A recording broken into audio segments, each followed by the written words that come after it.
Scott, watching Free Speech TV in Chattanooga, Tennessee. Hey, Scott, what's on your mind today? Well, Thom, thanks for what you do. You're needed. You're welcome. A lot of us appreciate you. Thank you. I was and still am a Bernie supporter. As far as Hillary goes, I'll take her. And there's no possible way that she can outlie or outsteal Donald Trump. Yes. It can't happen. Nobody's that good. But be thankful that you're not in Tennessee, where I am, because the Republicans have a stranglehold on the state.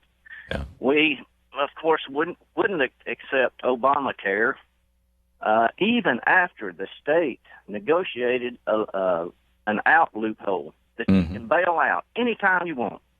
Wouldn't have cost the state a dime. Of course, our representatives, they have good health insurance paid for by, taxpayer dollars. Yep.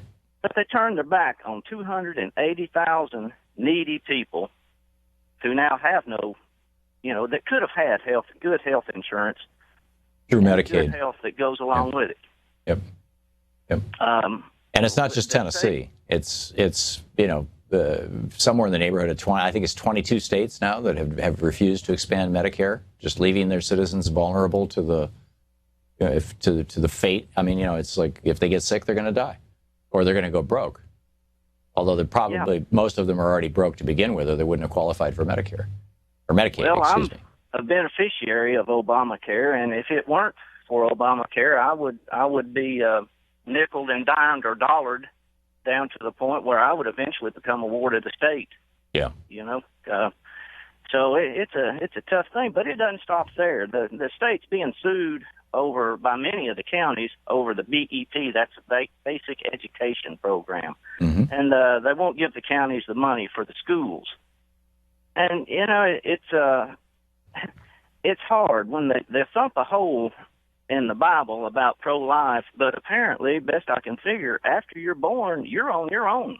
At least down here in Tennessee, we've had the head of the party just recently resigned here in Tennessee, saying the soul of the party was long dead. And geez, man, Blue Cross just got awarded a 62% raise increase in premiums for the coming year. Wow. And it's just, it's ridiculous. It's time for single payer. Really is.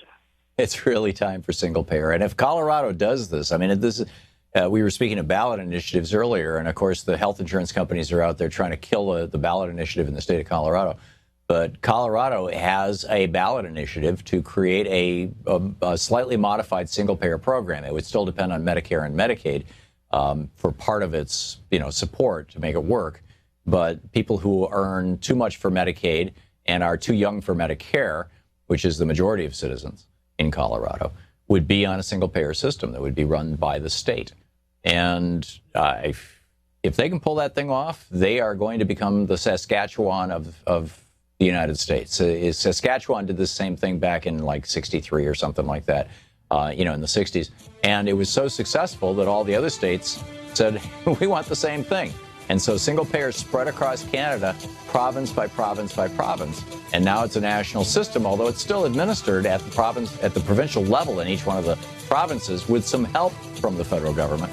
And I suspect that that's what we're going to end up with here in the United States, too, because it's a natural and organic process.